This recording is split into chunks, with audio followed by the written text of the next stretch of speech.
దేవుడు అంటాడు, కుమ్మరి మంటికి చేసినట్లు నేను మీకు చెయ్యలేనా? కుమ్మరి మంటికి ఏం చేశాడు?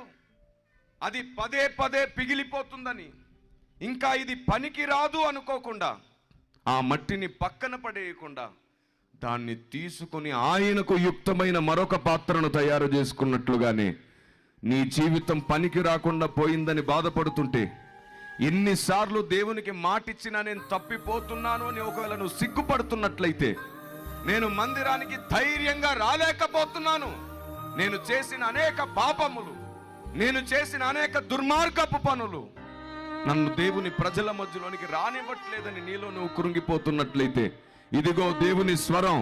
నీవు దేవుని సన్నిధిలో ఉంటేనే దేవుడు నీ జీవితాన్ని మరొక కొత్త పేజీగా మార్చబోతున్నాడు. ఆయన ఒక నూతన అధ్యాయం ప్రారంభించబోతున్నాడు నీ జీవితంలో.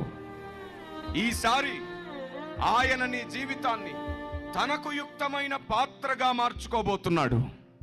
ఆమేన్.